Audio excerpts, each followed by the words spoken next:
freaking hit them center mass and killed like 18 of them, including the mom, I think a couple of brothers of that mullah that was responsible for my IED. So what Harsha was down on the ground toward bad pack.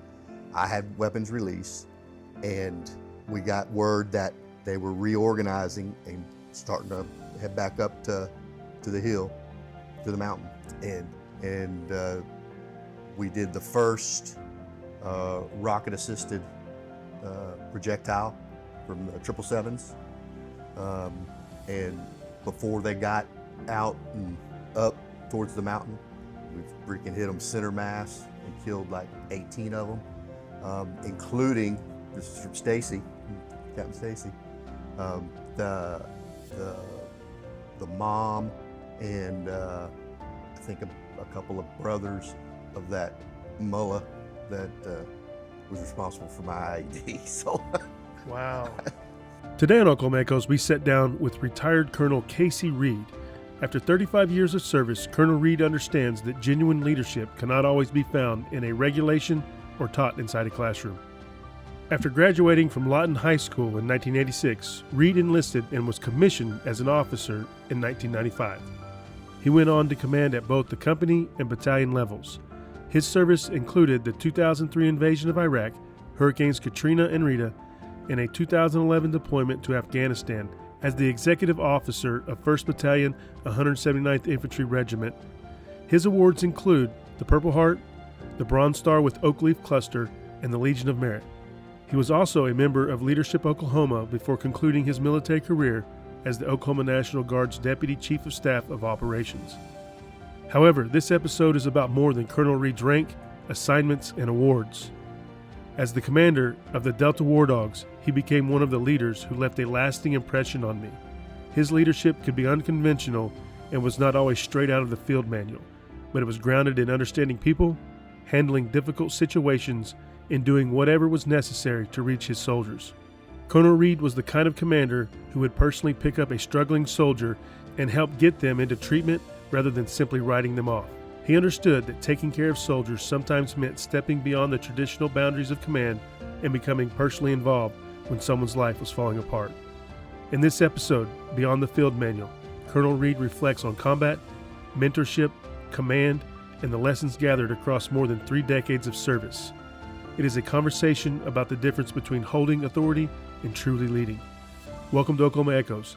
I hope you enjoyed today's episode, Beyond the Field Manual, the Casey Reed story.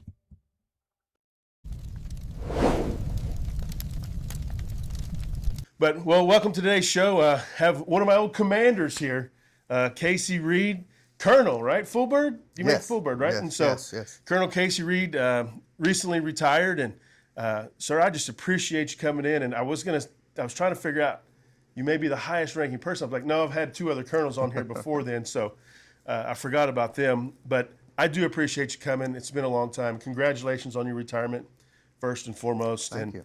And just get it started. You know, Oklahoma Echoes, I created this to solidify the Oklahoma warrior story and preserve, you know, the lineage of all the Oklahoma veterans that we have here. And it's important, I think, to see, you know, obviously you being an influential leader to me as a young, I was probably an E5 when you came in as a commander. And, you know, there's some things that you did that, you know, I kind of looked up to and the way you handled some situations. And so I really wanted you to come in, and this is going to be a good one, and just get us started. You know, where were you born, where are you from, and give us a little background of you. Okay. First of all, thank you for having me. And then also thank you for this platform for warriors. It's great to be here. I was born in Texas. We moved out of Texas. My dad joined the Army in 73, I think, 72 or 73. But we moved out of Texas, and he was a field artilleryman and got stationed at Fort Sill. So I was in 3rd grade when we moved to Fort Sill. And the funny thing is, our family never left Fort Sill, like literally on post. It was, my dad had 2 unaccompanied tours, but you never see that on active duty, regular Right. Army. They're always moving every 3 years. Went to school at Cameron, joined ROTC.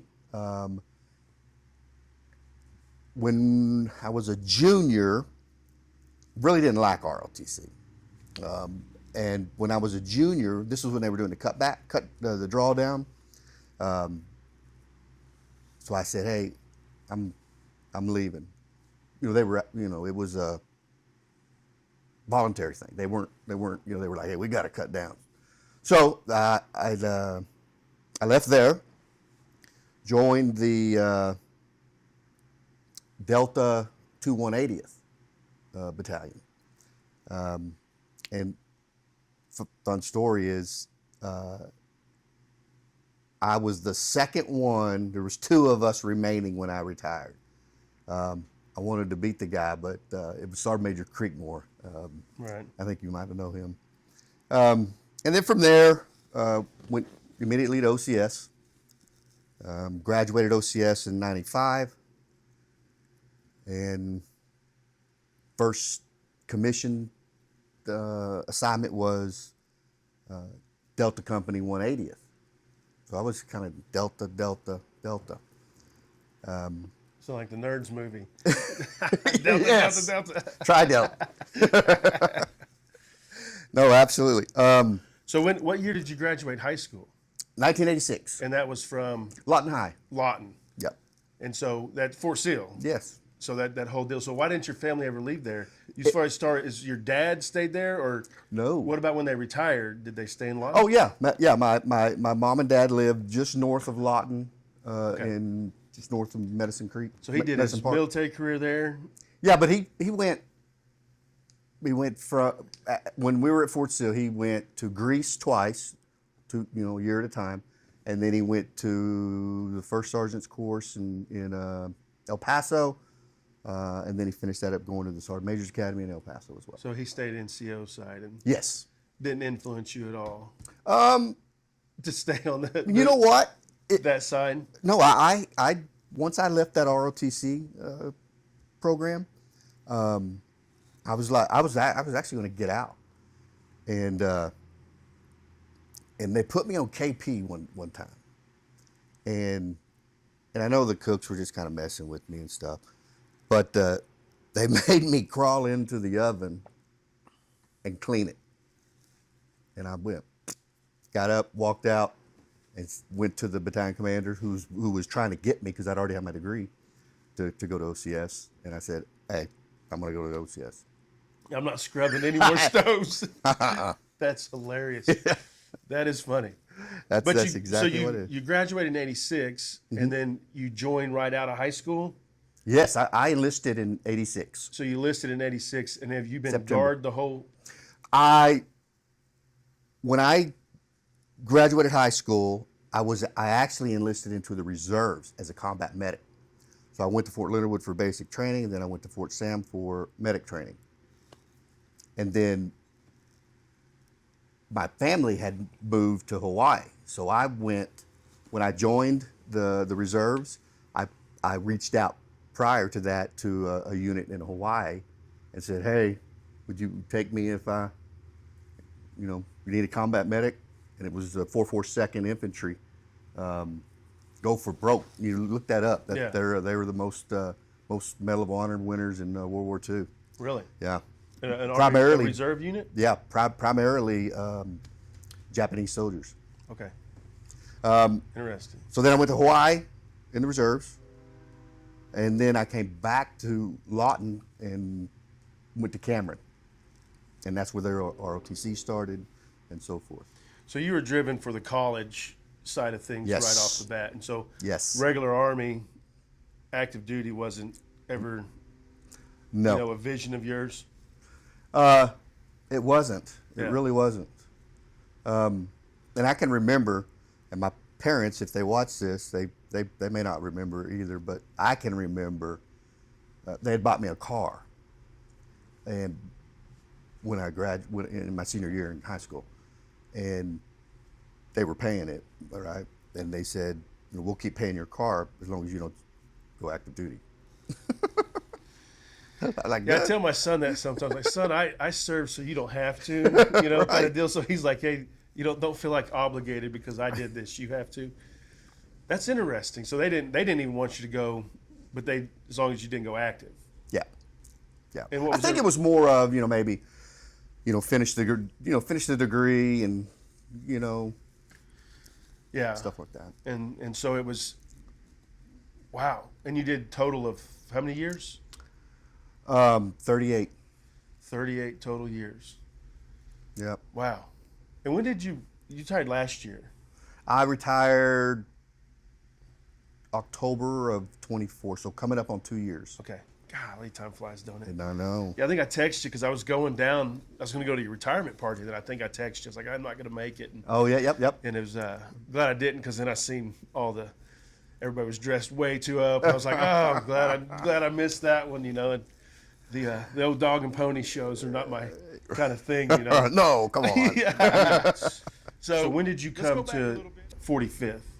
It was, I guess 93. Because a lot of my buddies were in it. Yeah. They had joined as well in the 45th. And so about 93, I went from the reserves. No, actually 88. 1988, I went from the reserves, had a armory down in Wichita Falls, to 45th. What's the difference between the reserves and the guard? There wasn't much. And remember, I was a combat medic. So I was with a medical unit. I mean, there's not much difference, Right. Other than, combat arms, right? Right. And I would say, maybe those that don't go into combat arms and don't, maybe that, obviously a little different between the two. So was you a medic when you were commissioned? Well, when I was commissioned, I was just a candidate, so I really didn't have that. So you didn't know where you were at yet? Yeah, and we put down what we wanted to branch. Right. Yeah. Yeah, I've had a couple reserves, the Stillwater Reserve guys, are the last couple that I've had. Wes Clymer, which was the guy I went to school with, and they went to invasion.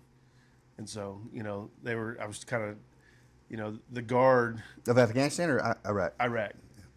Iraq. And so the guard versus the reserves, the guard, when, of course, the 90s, it was a party. Yeah, I tell everybody's like, this is Rambo First Blood, when we're running through the creeks, woohoo!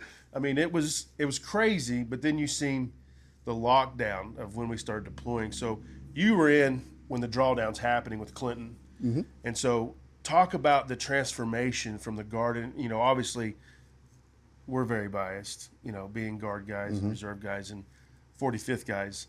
But we know the power of the guard, right, and how successful it truly is. But talk a little bit about the transition, because I've never had anybody talk about the 90s when Clinton's drawn down into what was that like for the guard and how it changed the guard dramatically. Yes, and I'll tell you two quick stories. Was when I got to Hawaii, our armory was downtown Waikiki. So at lunch you could walk across the road and be on Waikiki Beach. So the 5 tons pulled up. This was a infantry unit, and I was the medic attached to the platoon. And we went out to a place called Kahuku, and just jungle. We jumped in the 5 ton, and as soon as we start pulling out, it's mostly local. I was the only haole, the white guy. And so as we pulled out, they pulled out some weed, and they just open top 5 ton and started smoking weed. And then we got to the field, and in Hawaii it rains like, 3 times a day. So we start doing a movement to contact, and I've got my full rubber wet weather gear on, and because it rained, and then it stopped raining, and I was like, hey, I need to take this, and they were like, oh no, you're going.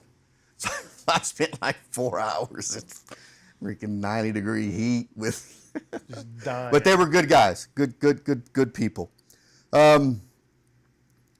So the rest of the 90s, so from there, came back to go to Cameron, and then I was in the 2/180th, and I can remember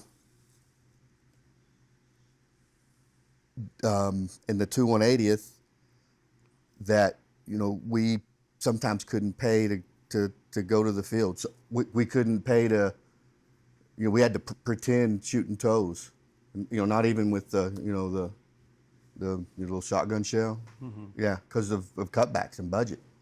It wasn't until 9/11, then the money started pouring in. The other thing I would say is between the reserves and the guard. The guard has been operationalized, right? Not a strategic reserve anymore. So that requires money and readiness. Mm-hmm. Readiness isn't cheap, and because the guard has combat arms,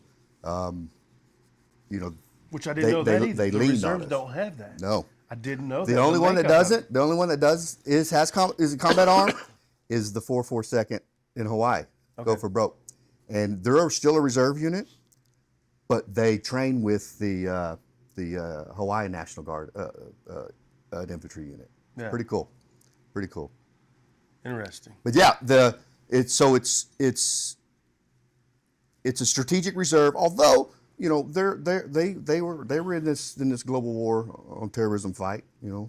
Medical, MPs, transportation, but folks on the ground, would that we do harm.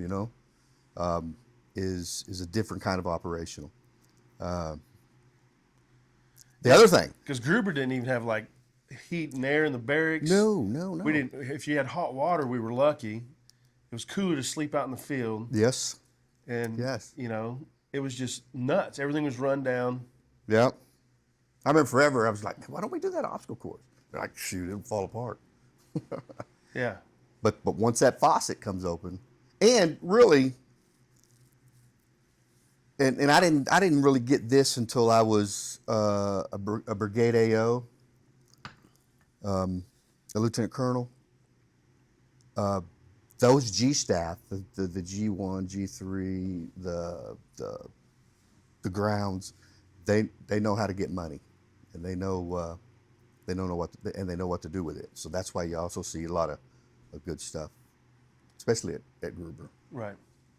Well, and that's once you go to Gruber now, and I remember when they put AC in the barracks. They built all the new barracks. They refabbed everything, and I was just like, "This is actually really nice now." We were deploying a bunch. Yeah. We were going everywhere. Yeah. Even if it's a company level, mm-hmm. we were deploying somewhere. Absolutely. For a long time. From 9/11, we have had. Since 9/11, when 9/11 happened, and when we first started putting troops in Afghanistan initially, and then in Iraq, a unit from the Oklahoma National Guard has been deployed every year for that whole however many years it lasted, 20 years. Yeah. A unit, whether it's a debt, like the MPs who just got back, or a brigade, an infantry brigade. The other thing about the 45th in Afghanistan was we were the first battle space owners as a brigade. If you recall, whoever the Red Bulls who we replaced, they think they did it, but they were attached to the 101st, if you remember that. Right. When we got there, that was our battle space. Backpack, Meterlom, Sangar. Yeah. Nobody else has done that. Yeah, we'll definitely get to the Afghanistan when you abandoned us all. But, I will stay on the guard a little bit here because it is the transformation of it and the history of the 45th. Obviously, you officers and the education, you guys are pushing this a bunch and seeing a lot more than the enlisted side, unless you're just a history buff. Right. And the ANZIO and all the different things. And, being a part of that is truly, did you go to Dhaka at all? I have, Did yes. you go to the Liberation? And so we have a plaque over there. And Yep. I want to go there. I want to check that out. I tell you, a good place to go is Epinal in France. It's the 179 liberated Epinal, and to this day they do a like a whole week ceremony. Really? Yes, and I mean from little kids, there's nobody alive really up there. There was one person that came that was really, it was like a carrier during the war, and he's like 95 or whatever. But even little kids are like, thank you, thank you, thank you. Yeah, no, General Thompson told me that. It Yes. was the coolest story I ever remember was like when he goes over there, an older woman comes up and is rubbing the Thunderbird and crying. He's Isn't that like, crazy? thank you, thank you. And, you've seen The Liberator, the Yes. animation on Netflix. Yeah, which yep. is, it just, there's a lot of pride in the 45th. And you could do a whole show on it. And that's, Major Matthews or Colonel Matthews now, is kind of doing the history of it. And there's one living World War II veteran in the 45th in Chicago, Illinois. Really? And I said, man, get me up there, link it up. And so we'll see if he comes through now, because that would be cool. That would be cool. To get a World War II 45th. Wow. I'll go to Chicago just for that, Yeah. guaranteed. So That is cool.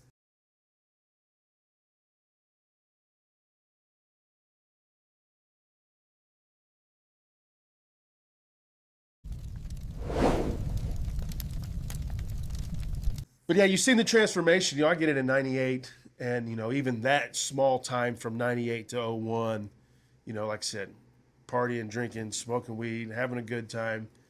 Still training pretty hard, though. We're doing tons of hard training, but again, we're fake training. Pew, pew, Exactly. silent kills, and like, hey, yeah, you're dead, It's an honors game, which we're not very good at honors when we No. play war games, right? No. So we did see the transformation of the National Guard, and we started 01 on. It was ramped up heavy. There was O'Donnell Longfield was in charge of getting Delta Company 179 under wraps, and so I want to transition to the Delta War Dogs. Right, he had a job to do. You came in as a commander. Was that your first command? Second. So your second command. So let's talk a little bit about the Delta War Dogs, right? Your second command, and what was that experience like with Delta? I'm curious. The Delta 179 War Dogs, not the Right. Delta before. Right? Chandler in the 160th has this kind of code, and they're just like mafia, right? They're all together as a battalion. It's hard to get in, hard to get out. They'll if you leave, you're like, you're dead to us. You left the tribe. Delta 179 is like that, but on a company level. Other than the old fight that took place, it was it was It makes us tighter. it was just tight knit group. Yeah. And I mean, I don't remember having any personnel problems or, you know. Yeah. Well, I think Delta units are set up a little different as well, Yes. right? And so you've been Delta. You're kind of spoiled because Yes. Delta's a different. We're pretty much a specialty company. And you have a platoon, and I didn't realize this until I really sat down and started breaking stuff down on the podcast. Was how Delta, we're shot out to all the companies, right, as a pluser, right, an asset. So that E7 basically becomes first sergeant, and that lieutenant becomes the commander of their little AO. Right. In that company, and they, and so it's the leadership and the responsibilities elevated. And typically, not always, but typically, like me, I was Alpha 180th commander, and then went to Delta. So I was more experienced showing up. But it doesn't happen all the time. But scout platoon leader, specialty platoon leader, and Delta, you're right. They because they work autonomous and have to make decisions on their own, and so they need those high performance servicemen. No, I'm very biased. I spent my whole career in Delta Scouts, and then I maybe had a year at an MLRS unit when I was in Florida. When I IST'd down there, and Oh, you did? it was crazy times, right? It was chasing my first wife, right? But it's a story on its own. But and you mentioned the fight, right? So going back to that, so one of the things, like I said in the very beginning, was your leadership tactic, and kind of, there's not one person that I look up to as like, man, this is my mentor. I want to be exactly like this guy. But I take a piece and a nugget from everybody. And I think that's very important when you start building your own characteristics as a leader. And you did something very uncharacteristic as a leader that's always stuck with me. And you talked about it a little bit with the fight. And just to lay the background here for everybody, we were it wasn't a drill. Were we at, I think it was AT? I think it was AT. We was in an AT, right? And obviously, there's a lot of training going on. It's hot. We're a bunch of men, a bunch of infantry guys, peeing on trees and stuff and sniffing each other's butthole and seeing who could be the best. And you're going to have some conflicts of characteristics. But the way you handled it was very effective, but very unorthodox. Yes. So we had two specialists that were going at it, right? And it became a problem and toxicity for the whole company. It really did. It became a distraction for the whole training corps. And you're like, we're just sitting there at the pavilion, and you're like, screw it. You guys want to fight? Let's go. And you let them duke it out, right? And I remember there was, to keep everybody back, people started coming in, and you just, the command voice came out, and you get your ass back and go. And everybody kind of, but I'm telling you, that changed your level of respect for the company. And so I want to talk about that, because it was definitely unorthodox. Would you handle it a little differently, or what was your thought process? I'm sure you haven't thought about it in years. So tell me a little bit about that. And yeah, the last time I thought about it was driving up here, because I figured we'd talk about it. I think it was just, they were just jawing back and forth and not doing anything, but acting like they're tough, and quite honestly, I didn't think it was gonna, they would just be like, man, never mind. But yeah, it didn't, and the fisticuffs came out, but then no more. yeah, Yeah, it squashed. It's all good. And you see that as far as, back in the day, it used to be like, hey, just go fight and get it over with. I think we lose that in society now. It's like everybody's like, oh no, you never, fight. Well, again, it's, right. I think boys and men sometimes need to have a little bit. I mean, there's got to be a level of respect when you do it, because you can really hurt each other. But I think it's something that we're losing. And, you think you'd see that today from a leader? Oh, heavens, no. No. You'd be done. Yes. You'd be done. And that's sad to me.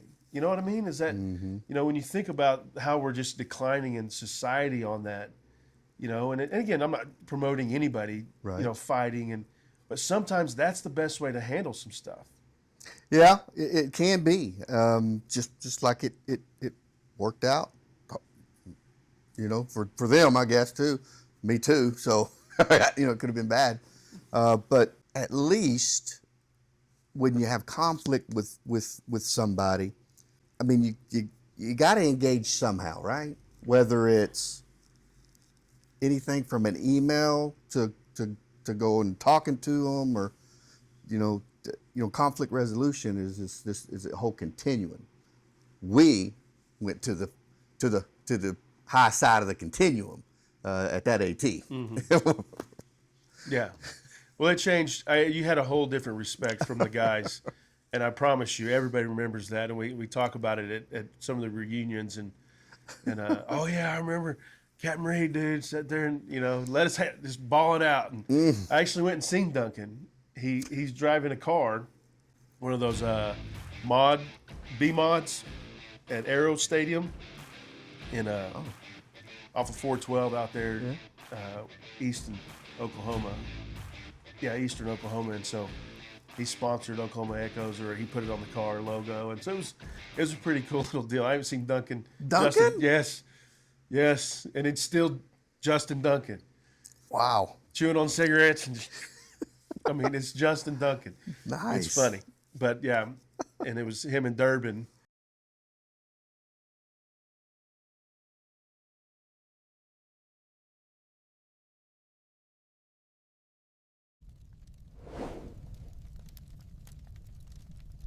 But I do want to talk about, one of the other points that became a very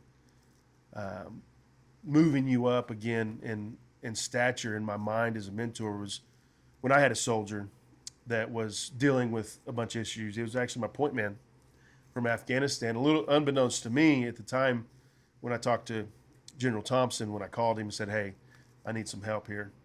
And then you end up contacting me. And he's like, hey, General called me with this mission. And I was like, I'll be damned, this is crazy, Little did I know that he was your driver when you were in Delta. Mm-hmm. And so when you go in, you went into the RTI, just again to give the backstory to people, is, you were called and tasked with going to get a soldier that was dealing with alcoholism. Mm-hmm. He basically been holed up in the RTI for weeks and weeks and dealing with this. And so you go get him, and we take him and we go move him into some rehab, and me and another soldier get him and force him into rehab. And so I want to say thank you for doing that. Yeah. But I want to talk, have you ever had to deal with that and dealing with soldiers when it comes to those kind of things? What are some experiences that you've seen or done, and kind of elaborate on that situation? And have you ever had to do that again, or is that the first and only time? No. It happens quite frequently, to be honest with you. Now I will do a shout out to my wife. She was there with us. I don't know if you remember, and she's a social worker, so I lean a lot on her and got to get a lot of advice from her. Great asset, probably. Yes, great asset, especially in that mission. Yes, task. Yes, guaranteed. Yes, but we've, when Sergeant Griffin's twins were born. I don't know if you know him. He was in Bravo Company. Yeah, I know Griffin. The twins, were premature, and so we made trips up there and talked to them and resources and but yeah, you just it's just showing that you care, especially if somebody that like when we at the RTI, I mean, we weren't, I wasn't in Delta anymore, but he's still, I'm still one of them, and you, and so we show up, Yeah. Yeah, I think, and sometimes just showing up. I mean, I didn't do anything, groundbreaking. I just wanted to make sure he was safe, and got the help that he needed. So you just show up. Right. And what is the protocol on that? So when you get this, task, and how does the Guard, are we doing anything as a group, as a unit, to address some of this stuff? And have you seen it shape, or is there something that we need to push more on? No, they've done I think it about 4 years ago, maybe 5 years ago, we started a deliberate endeavor for mental health with the Oklahoma Guard. It takes a while to get the right personnel in there, but they're trying. You've seen the wellness center on the RTI, beautiful. It's supposed to be a place to go and get help. So, it's difficult. It really is. Yeah, mental health's a major issue in the state, and then Yes. the military is even a whole different beast. And it's been one of my pushes since my whole ordeal, and kind of my new mission. And again, that's kind of why I created this, looking for medicine that's not in a bottle, right? And by the way, I've been off my meds now for like 15 days, and I did a year on this when I was overwhelmed, and I was like, I ran out is what I did, ran out of pills, and then I was like, I feel way better, right? So it serves a purpose, but then there comes a point that we got to transition back into the real world. Mm-hmm. We're I always use the analogy of William Wallace, before he dies, right? I don't want to numb my wits, right? And so that's what it does in the mental health world. And so pushing to get some of these things out there to fix people is important, I think. And just like you said, caring is number one, and having a group and a place that we can talk about this. And so I've always appreciated what you did in that moment for me, even though it was, like I said, you didn't do much except accomplish the mission. It was still bonding to me when it's like no better person to go get this guy. It was just ironic, how it happened like that.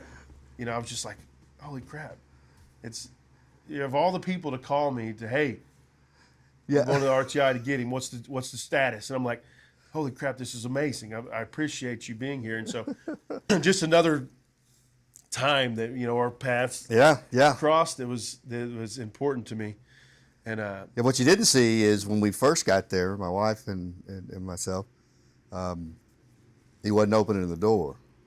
And the old Captain Reed, which would, bark a lot. A little more hardcore than I had Colonel Reed. I had to get on his ass there for a little bit.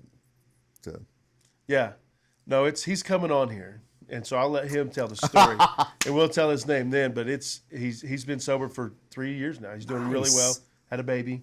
Awesome. And I actually he's avoiding me because I'm like, I need you to come on the show. Like I didn't have anybody. I was like, I needed somebody this week, and he was like, he's avoiding me because he knows he's coming on. So it's I said, I'm pulling that card eventually. It's coming, and I'll get him on here. Yeah. But, so let's transition a little bit to some deployments. Okay, so how many full deployments have you been on? 2. So you went to 2. So you did 45th, 07? No, I did Iraq 03. So you went in the invasion. Yep. With Bravo? Yep.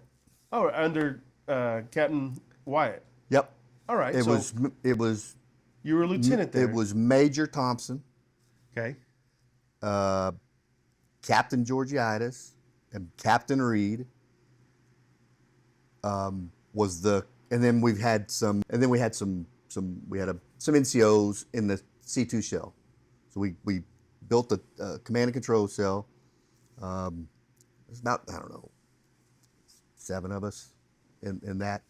And then we plussed up Bravo, and then Alpha Company was in Saudi Arabia. Because we went in there first.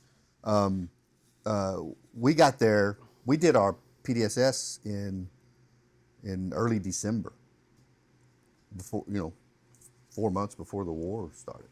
Yeah. What's PDSS? The pre-deployment site survey. Site survey. Go check so you out guys what flew you're doing. over there as the command cell. Yes. And let's talk about that again, because this is an interesting point. I've never I've never talked about this, and I didn't even know it was happening. So you went before we send the company Bravo. Well, we did say General Wyatt went with us. Okay. And so they At go. the time, Lieutenant Wyatt. Right. Was he a lieutenant during Yeah, that time? Okay.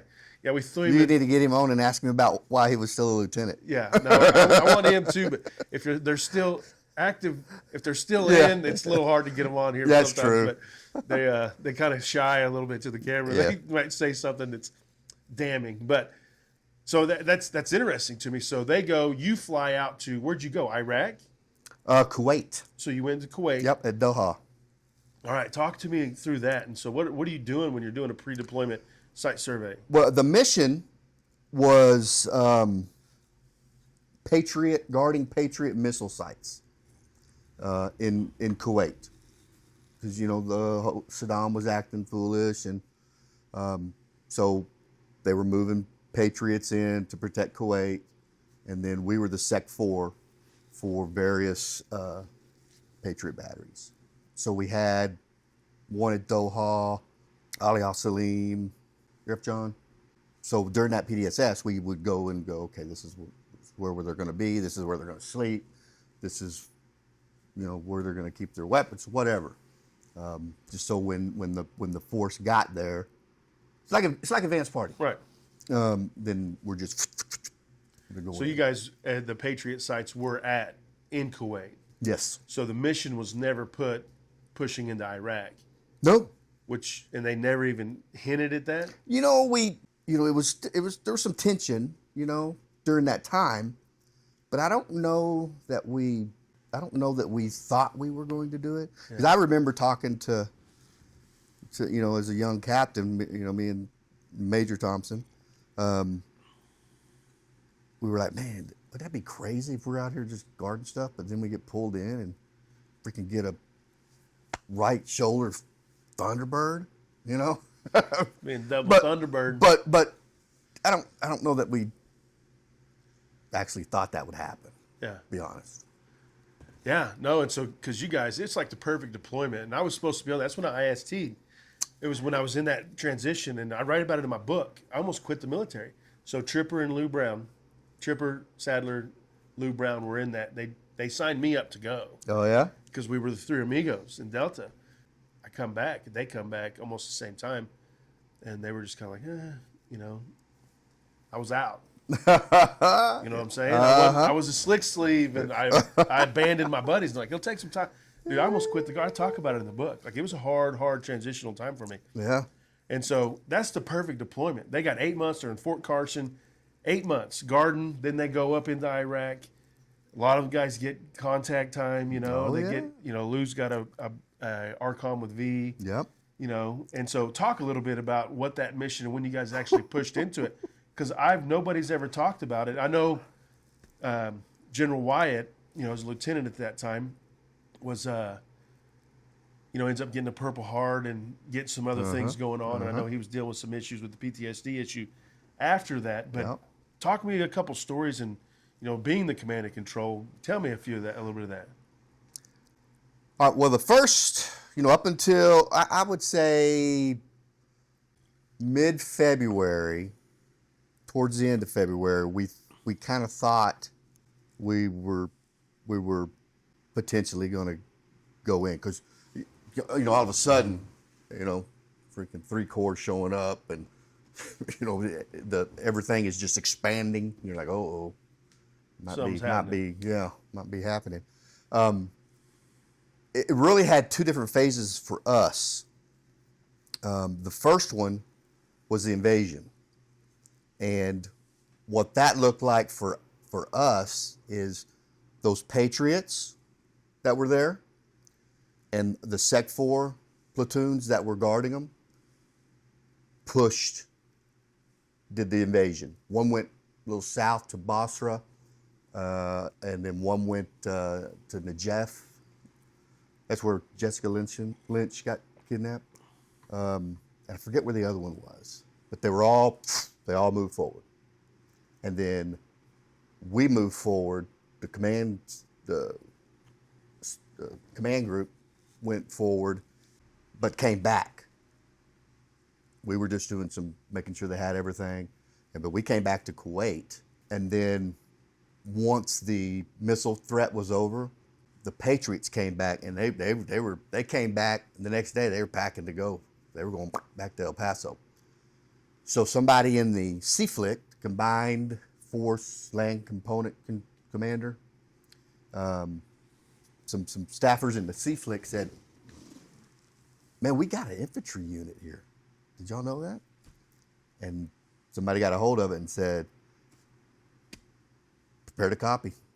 And so we pulled them all back in, and then made the jaunt to on the north side of Baghdad, a place called Taji. Now the main body flew, and then some of us, did a convoy.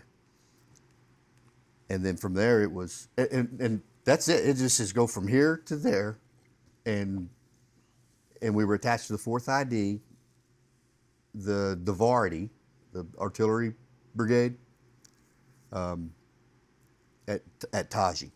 I don't think they knew what to do with us. Now, we knew that we're like, hey, we're just going to go patrol and see if we can find some bad guys. And we did. We had multiple engagements. Like you said, Colby, they were coming, him and Ballard was coming back, and they got ambushed, and Colby got hit in the ear or the cheek or something from a ricochet, hit the Humvee. But there was no school of how to conduct a war with us. For example, our first engagements when we shot some folks, we were like, what do we do with them? Do we take them back? Do we leave them? Stuff like that. Stuff that it was crazy. Yeah. Yeah, it was crazy.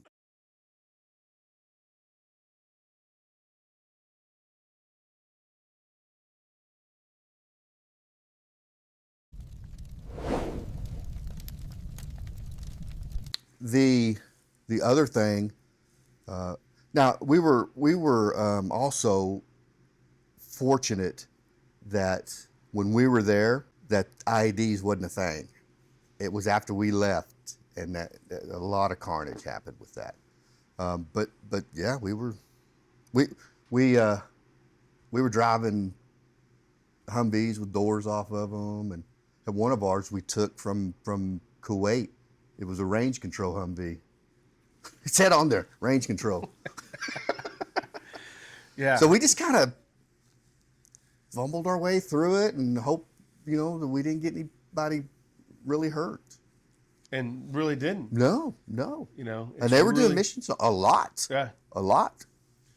Yeah, no, some of my buddies had told me some stories, like I said, I want to get them on here as well. And, that was, obviously it would be cool to get General Wyatt on here eventually and, and talk to some of the guys on that. Because, again, it was like the perfect deployment. 8 months total, train up, come back to Carson, get trigger time, solidify the 45th legacy even more.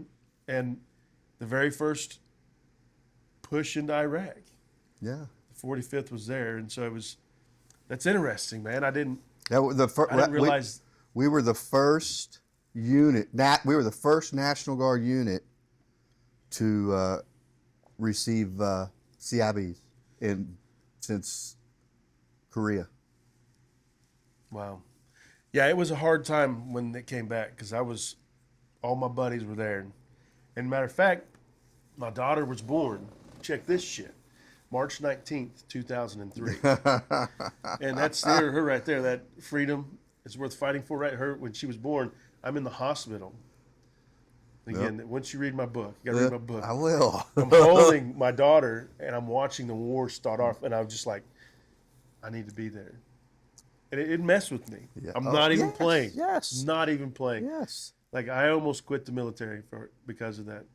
It's really crazy. Yeah. And so I've never really dove into those stories because it was painful, so I didn't realize you were there. Yeah, and a couple of things. It's what we've trained for, and then the other thing is your buddies are there. you know? Yeah.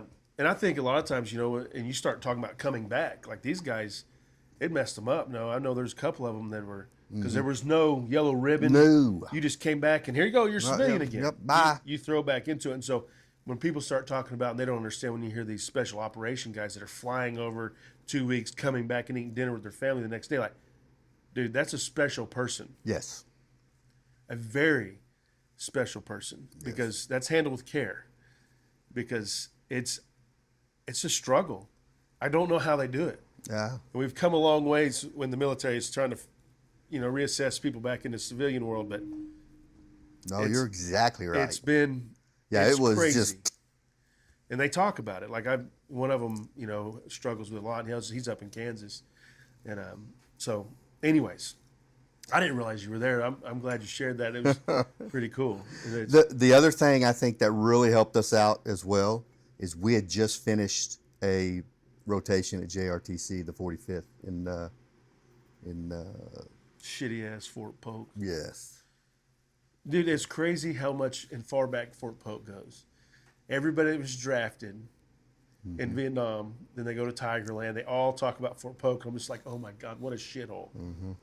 My dad went to basic training there. That's everybody did. It was just like Fort Polk, Louisiana. Now JRTC's there, and it's JRTC's brutal. It is. It's brutal. That's all. It's the closest to war you'll ever go without going, and there's no joke. It's tough. I when we went before Afghanistan, they were doing. I mean, just throwing everything at us, and I pulled my OC aside. I'm like, man, this ain't never going to happen in Afghanistan. And he went, sure enough, that stretch of August and September, how many IEDs that we went through, but it was like that was the tempo that we were doing at JRTC. Yeah, they were right.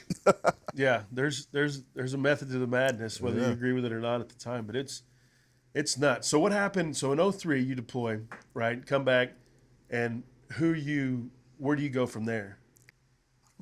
Oh, Delta Company. So that's when you came to Delta. Yes. Okay. Yeah. And so that would have been 04, 05 time frame that you came to Delta? 3, 4, 5. 3, 4, 5. Because we got back in August or July from Iraq, I think. August or July or August, I can't remember. But yeah.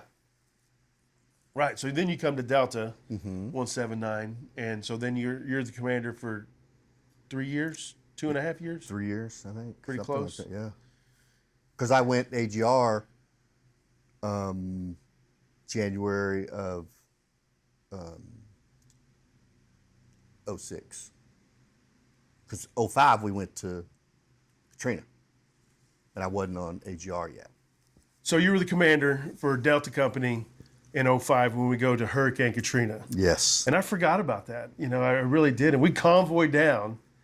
And did you have an XO at the time?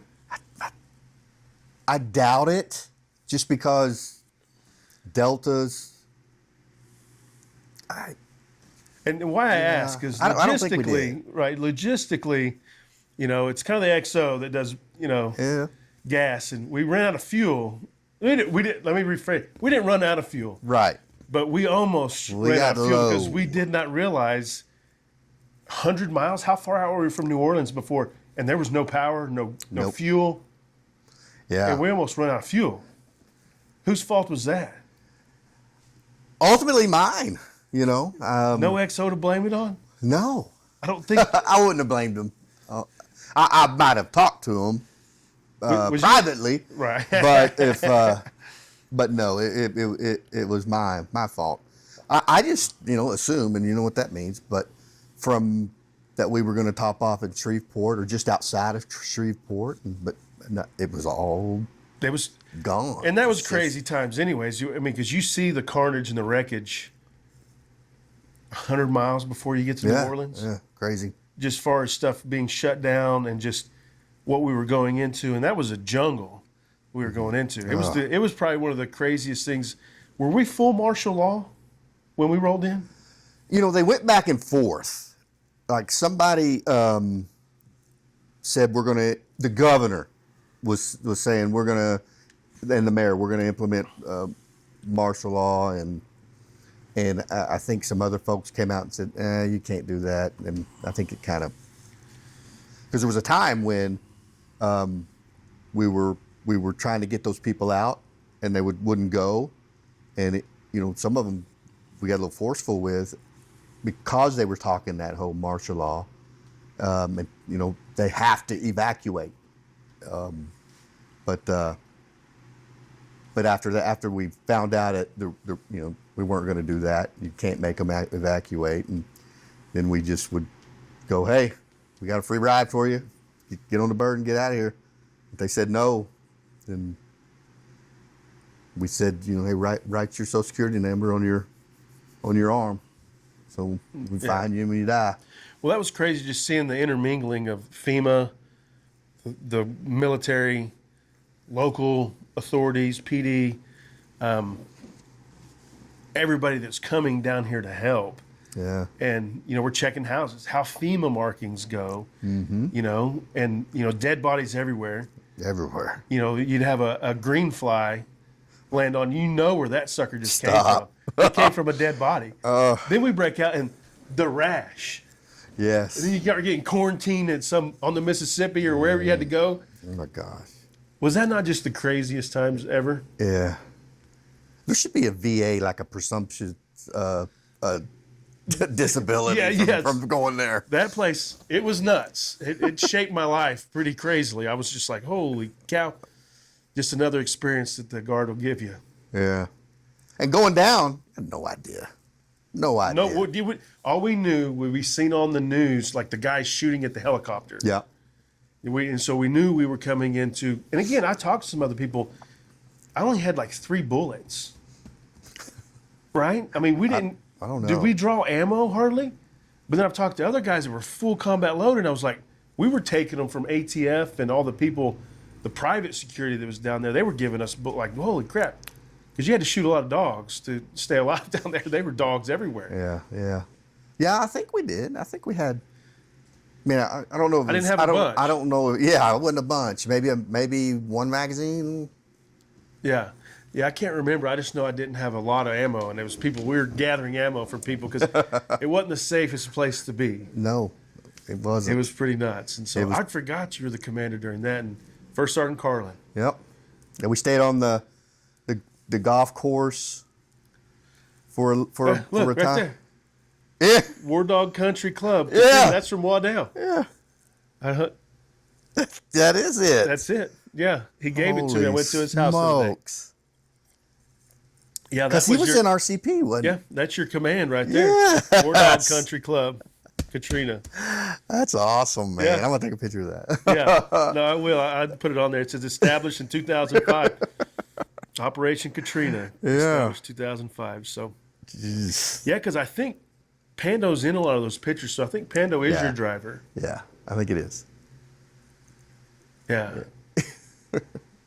You get him on, ask me about the lady in the lower ninth ward. Okay. That would always come up. The lady in the lower ninth ward. I'll have to hit him up. I don't know how long I can wait without calling him. Tell me this story. All right, so Katrina, right, we're in 05. We come back. You leave Delta in 06. Mm-hmm. Where are you going from there? I went to the recruiting and retention battalion. That's right. This is when I see you on TV. No, that was ROTC. Oh, okay. So the same time that I was in the Delta Company commander, I was also working as an ROTC instructor at OSU. I figured recruiting and ROTC, they're completely separate. Yes. I mean, it makes sense that they are, but for some reason I thought they were. We do a lot of stuff together. Okay. That's probably why I'm thinking and work together. Okay. Yeah. And so you in the recruiting side. No. Well, in 2000, when I went on active duty. AGR. Yes. I went to the Oklahoma National Guard Recruiting Battalion. Okay. And they brought me, they hired me, Dave Jordan hired me and my task was to build the RSP, the Recruit Sustainment Program. Do you remember that? It was, yeah. I mean, it was kind of getting to the end, but Yeah, it was. So when whose idea was RSP? it was a national, Okay. and a lot of times, when NGB comes up with a solution or a plan, states can go, "Man, we're not doing that," or okay, we'll try. This one, they were going to withhold some money, so they kind of had us. Yeah. And so that's when a service member, when an applicant enlists, instead of going to, you remember how we would have them in Delta, those non-prior service guys, where they ride around, Just thrown in there. yeah, and just go and and It needed to change because again, Yeah. so my first picture in the military, and I'll put it on here. When you watch this, you'll see it. But I am a private, unmarked, no basic. I have BDUs on with Doc Martin boots nice. and Sergeant Bentley's old uniform. He had a calf patch outline on a deployment deal, and I'm sitting there with the M60 machine gun, Kevlar strap hanging down John Wayne style. Yeah. Lieutenant Testerman Yeah. is behind me. Testament. Yes, and he's taking me to all these ranges at Camp Gruber. I'm running around in Doc Martin boots. So there's something needed to change, right? Again, I loved Yeah, it. yeah. But I didn't know. I mean, you just walking in like, here's some stuff, here's some, have fun. Okay. Yeah. And all I did the one time I went to RTI for a pre-deployment deal for a weekend, which was, see if you could make it through basic. Right. Right. And that was the only thing that they did. And so the RSP came about. Probably a good idea. Like there's something that needed to be fixed. Yeah. But Yeah. So you're doing. And we had, I was the commander. Bridges was my first command sergeant major there. I had a whole staff. We had, I think, 8 drill sergeants with us, and 1,000 soldiers, roughly, of non-prior service, spread all around the state. We had five armories, Yeah. and we'd do assemble, disassemble, just everything to get them ready, everything they're going to see at basic training, including the hat, so that It's not a shock. when it's Shark not attack's so not quite as bad. not as quite as bad. That's Yep. crazy. It was fun. It was so fun. So how long did you stay in that? I 2 years, What's your rank? major. So you're major. So you leave Delta for a promotion. Pretty much Nope. right after you left, you get promoted to major. Yeah, more faster than I thought. I was So- told, man, you may not get promoted for like 3 or 4 years. Right. So you made And major in how many years? Get in That's 05. And I graduated in 95, 10 years. so roughly. Yeah. Yeah. One thing I always say: never do camera math. If you watch some other things, Oh. you will mess it up. So don't just. Yeah. So roughly 10 years, you Yeah. make major, which is that's pretty fast track. Yeah. It's not too bad. No. I mean, so how long are you there? And then walk me through. So at that point, you don't go to 07. That's why you didn't go to the deployment in 07. Exactly. Because you're at AGR. Yes. Okay. Yes. So what's that like on when you're rear dad? You're not rear dad at that point because you're Right. recruiting. What's it like when the whole battalion is going on a historic push? Sure. And you're a warrior. Oh, no, what was yeah, it like yeah. looking at that? Sucked. It absolutely sucked. I mean, Buka sucked, but That's true. Now, so there's it's, post, when everybody came back, I was like, okay, maybe not. Oh. yeah. Talk But about I a would've waste- loved to go. Talk about a waste of an infantry, Yes. battalions. We were one of the lucky ones in Delta 179. We got attached to ODA teams, so I've been very spoiled on all my I missions. bet. All my missions, and it's you talk about some good times and Yeah. seeing the alphabets work. I've seen CAG, seen CIA. Lived with SF, the ODA teams, became a part of them. You know, they were trying to recruit me, and I was just like, That's cool. Buddies Yeah. with one, and now still in Tennessee, and Jeff Livingston, and he's in the book because he mentored me a ton during that time because Very I was nice. an E6 and training. I took a lot of that training and how they implement it and how they do, which that's the first time I started seeing the benefit of specific jobs and why the Guard's so successful is because we know we're deploying with teachers, Absolutely. students, mechanics, plumbers, pipe fitters, all this stuff, and lawyers, cops, Yeah, everything. and that's why we're so successful. Everything. Well, Yes. that's what I seen the ODA teams were set up as a 13-man team. Everybody had their job. Your expertise. And that's where you're the expert, the SME, the Yes. subject matter expert. Yes. So I set my platoon up like that in Afghanistan. And so we get back in 08. Yep. So 08 to 2011, what are you doing? I leave the recruiting battalion and become the AO of 179 here in Stillwater. And wasn't too long, like you said, that not only did we think we would be going again on whatever timetable, but I don't know that that I thought it would be Afghanistan. Yeah, we didn't know where we were going. We Yeah. just know our rotation was Yes. coming and we were going somewhere. Yes, yes. So we were stacking stuff, moving stuff. Did you come back to try and be a part of that? Or is No, with AGR, you get an email and go it from the chief of staff, and it says Major Reed to AO 179. Barry Vincent's the one that replaced me at the RSP. Barry Vincent to RSP, and this whole list, and that's where you go. Now there's sheets that you put on, what jobs you'd like. Right. And I had, AO the 179 XO was my number one choice, so I was lucky to get that.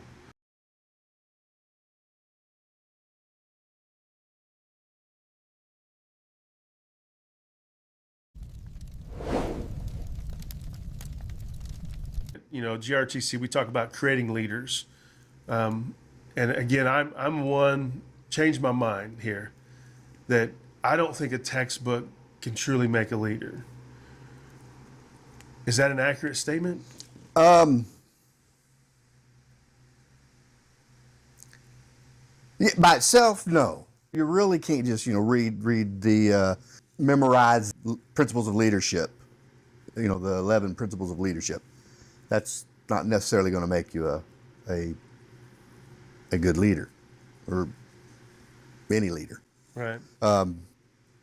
But knowing those 11 leadership principles and knowing what they mean and how to implement them it's a tool. If you don't know how to hammer, the hammer is nothing until you use it. Right. And you use it right? So JRTC is both times that I went to JRTC, I learned so much as a company commander, and a lot of it is, and I don't know if you got to go on it or not. There's usually about 3 months prior to your rotation, the command teams, the staffs, brigade and battalion staffs go to JRTC, and you get a coach, a mentor, and that's where you write the op order and where you figure out how to do it better. Because, it's always evolving. Right. We've gone from op orders that thick, to 2-page con ops in Afghanistan. And it worked, right? Way better. Yes. Way better. Yes, absolutely. Instead of droning all day during, Well, I think it kind of divided, and I think that's why there's such a division of officers versus non-commissioned officers, because it was always, well, the NCOs are the dummies, the good old boys, and us officers are the elites, the smarts, the college grads. But it was like we couldn't, like, it's basically it's not dumbed down for some of the NCOs or even the enlisted side, because you're like, what the hell? Like, you're reading through pages of bullshit. really. I don't need this. This does not make me more mission capable. I need this much, not this much. I'm not writing a dissertation. I'm going on something that's going to, one, change. There's not ever one mission that's ran right. That's why rehearsal is so important. Yes. Because you have to prepare for the variables that ain't, just like us running out of fuel. Yes. Right? You can't train for We that. didn't rehearse for that. Yeah, but it's something that you're like, hey, we're wasting it. And that's one thing I really struggled with when I became a higher NCO was like, you want me to write this op order or a task with all these bullet points, and I'm like, well, it's going to change as soon as I leave. So I was like, I'm not wasting time on this. So I think that con op deal kind of changed a little bit of that, where it brought it down where we could actually, I could write a con op quick, and it's effective, and it's useful. And what that also does is a con op versus a standing order. It allows flexibility. Yeah. Right. Yeah. And that's one thing I think they were trying to push so much when you came in. It was, so much of by the book. This is what you have to do to be a successful leader. And you've seen it sometimes. And it was like, you always push back on it. And I've seen a lot of officers as a NCO and a platoon sergeant. And this, officers are, they're like dogs and horses. Never fall in love with them because they're going to leave you, right? They're going to be gone. And we never did. We ran through so many officers because, again, you need that expertise and involvement of going 1,000 different places, because I've seen it. I didn't realize it at the time how much stress an officer is in combat. They have every weight on the world on them. They're accountable for everything. And and it's really as crazy. Like when you go to the whole point of in the liberation, when you start talking about when was it Sparks that comes in when they execute the guys. Yeah. And he's just like, what is going on? Like, this is all his fault. Yeah. He's getting court-martialed for that. His soldiers. No, you're right. Task. So it's a whole different world when you start talking about it. But I think the con op kind of blends it together a little bit more now that you say it, because there's such a big disconnect when I was younger between officers and enlisted. I don't think it's as much anymore. Yeah, I would agree, especially after being so decentralized, right? Like you told me earlier, you were doing your own con ops and going doing your thing, and it needed to be that way. Yeah, it's flexible. You got a lot more room to maneuver, and it don't waste a lot of time. You can get it, check the box, which we know we're all good at that in the military. Yep. Check the box because that's what we need for hire, right? Well, and to that point is that is true, because when you start writing those orders, I didn't know this until Afghanistan. When you start writing those orders where we're sending people out to fight, we give them a lot of flexibility, but those orders, when we had casualties, the folks would come in from division, and we'd have to give them everything in an op order, and they'd have to go. They went all the way through it, from terrain to movement to everything, to see if the officers screwed up. Yeah. That's a lot of stress. That is. And so stress, or when that happens, you now cross over to a different kind of being, and usually it's very risk averse. So if you're scrutinized like that, or if your boss is wielding a hammer that will wants to knock you over the head, folks can get risk averse, and go, oh no, we shouldn't do that. We shouldn't do that. That's not doctrine, stuff like that. Yeah. So it's tough. Yeah. No, I had a whole new respect after combat, and kind of listened to my lieutenant, and being on our own, acting as a entity all on itself. We're basically the first sergeant commander of the platoon, running everything. Yes. It gives you a different perspective of, and being Colonel Harsh's PSD, like I'm with Colonel Harsha a lot. Right. And his amount of stress is immense. Yeah, tough. and it's tough. And so I'd like to get him in here and talk to him about that. And so ROTC, what makes ROTC, the ROTC program, successful? First of all, you've got to be of a high standing. Not everybody can get in there. You got grade point stuff and physical fitness stuff and volunteer stuff, flag duty, lab. So you put those kind of gates in there to at least get to a level, maybe not, the highest level, but folks that we can trust and that they'll do what they say they're going to do. But I think it's like anything else. I used to tell people, and there's a funny story, because there's some of the battalion commanders that come to OSU, any ROTC. Some are great. I had 2 great ones when I was at OSU, and I have one that was just an asshole, tabbed out, freaking everything. Where was he from? I don't even know. Is it that? So you're not talking about ROTC? I'm talking about ROTC. Right, but you're getting who's coming to visit them? Commanders, battalion commanders. Visit who? Were you saying that? Oh, they were coming. They were coming to be the commander. Oh, okay. Yeah. Of ROTC. Yes, and they think it's a real unit, like it's like real, but it's really not. It's just an assessment. It's not even initial entry. Initial entry for an officer is OBC, right? So they're not even initial entry. So some people forget that. Some people forget that. I wasn't even tracking that. But the POI, I mean, it's kind of tried and true, and it's just like OCS or even direct commissions. When they just go, here, you're a lieutenant now. It's what they can read and what they can study, who they want to be, how do they want to shape their unit, it's about being engaged and being a little deliberate on a focus. But that's the same thing with OCS. And I'll tell you this, and I was part of it. I was one, because you remember I went to basic and AIT, and then I started ROTC. I was like, who are these kids? I've been to basic training. I'm a soldier, like I've been to war.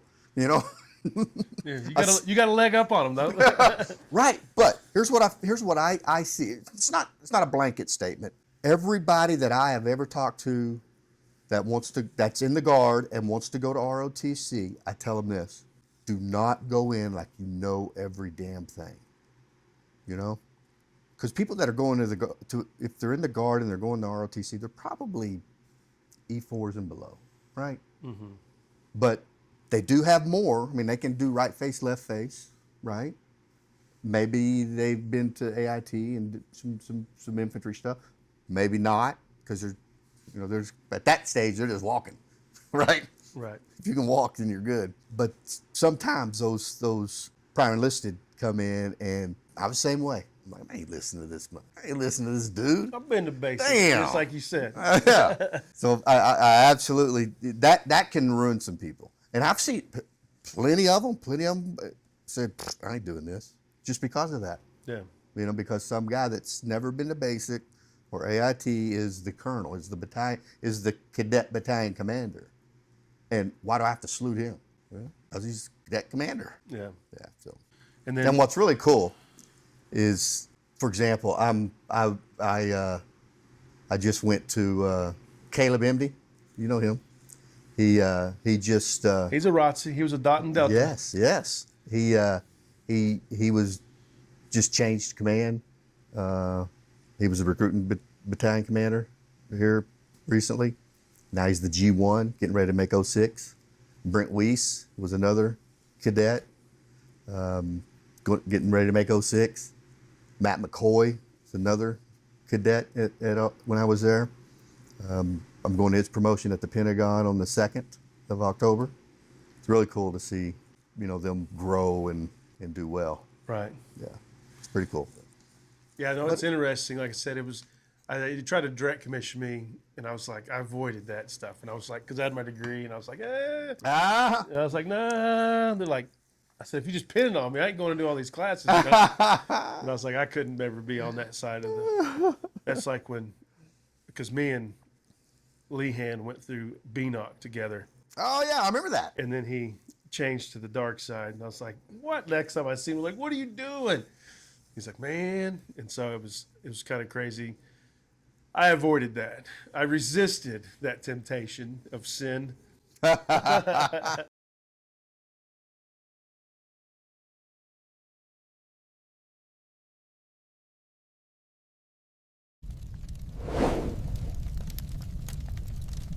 So, transitioning into Gotcha. Afghanistan here now is, so during our deployment to Afghanistan 2011 and 12, we're doing tons of training, PMT 10.0, right? 10.5, 10, whatever. There was a ton of post mobilization training, Yep. PMTs. You're the XO, and that's your new duty station, right? So you go overseas with us, and then all of a sudden you're gone.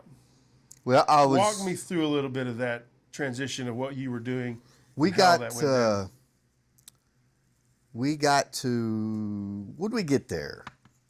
June, early June, right? Man, it'd be nice if you could put it all together to me. But like I said, I've been blown up and punched so many times. Yeah. Like I cannot. I don't. Yeah. I can't even recall. All I know is years. I cannot tell you months. Well, what went down is in December. So we got there in June, and in December I was going on because the fighting wasn't the fighting seasons yet. We got out of that, and then The law, yeah. where they come back over the mountains in the valleys. I was going on R&R. So I left to go on R&R. I go to my wife picks me up in Dallas, I think, and then we drive to Disneyland with my children. Right, happiest place in the world. And I get this call. I got my phone from Afghanistan still, and Colonel Kinchin, the DCO brigade, the deputy brigade commander. I said, what the heck? And then I called, I think either Ponder or Warrington, and said, what'd y'all do? And he's like, nothing. And then Kitchen kept calling, and so I answered it, and he said, hey, brigade commander wants to move you to the S3 brigade. And I was like, what? And at this time, well, I can't say that. But he said he wants to move you to the S3 at brigade. And I said, okay. I said, why? They go, because we're struggling and we've lost some momentum, stuff like that. And I was like, okay. I said, now, I'll be the axle. He said, no, you'd be an assistant. And because the Bob Walter was the S3 lieutenant colonel, right? And I said, well, that doesn't make any sense. And he said, well, brigade commander wants you to move up here. And I said, what I said is I ain't coming up there. I'm not gonna do that. I'm gonna go back to Medellin. He said, no, you got to come to the talk. I said, well, shit, I'd rather stay home then. I'm already here. And he said, well, let me call you back. And at the time, he called Asher, and there was some problems going on in recruiting when we were overseas. And Asher said that he could use me in the recruiting battalion as the XO because I wasn't going back. That was the story. I don't know. It was there was no hey, you're fired. I got my whole ER's all top block from there, and Yeah. So just to put it in here a little bit, so you were the battalion XO for the 179. yes. So you're with us at Medellin. So you're basically second in command Yep. after Colonel Harshaw. Yep. You're a major at the time? Yep. Right? And so you go on R&R, and then the battalion commander at the time Calls you while you're on vacation. Not battalion commander, the deputy brigade commander. The brigade commander. It's deputy brigade. Deputy brigade commander calls you, and that's Kitchen. Yes. And he's saying, hey, you basically got fired. Oh, no, he didn't say none of that. But that's what he's saying. That's what he's saying. That's what they're hiding. Right. So that's, and that's that really is what prompted me to go, I'm going home. Right. I'm not coming back. So you didn't know that when you went on R&R. No, they waited till I left. Right. And so they wanted you to come to Jalalabad. No. To be the S3? No. Not Kalagoosh. Their main. I forget what it was called. It wasn't J-Bad. Or Bagram. Golly, where the hell? You remember? You know what I'm talking about. Here's J-Bad. Where it starts with a B though, right? Not Bagram, but No.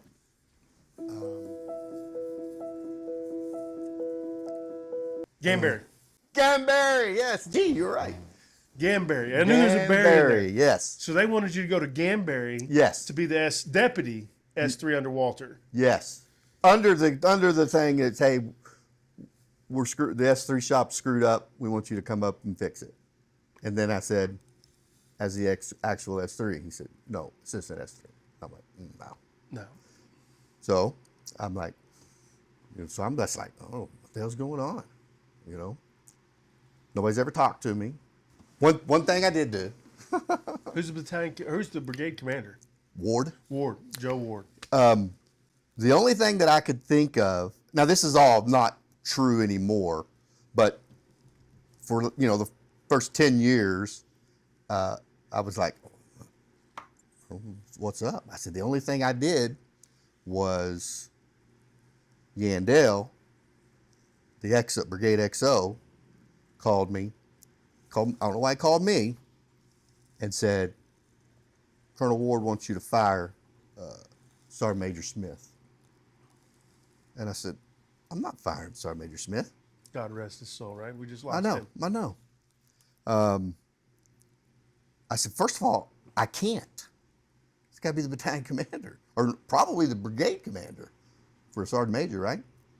He goes, well, all I know is, he said, the brigade commander said, you fire him or I'm firing you. I went, I guess you're going to fire me. Because I wouldn't go to do it. What was the qualms with Smith? He didn't like him. He just didn't like him. Again, AGR. Yeah.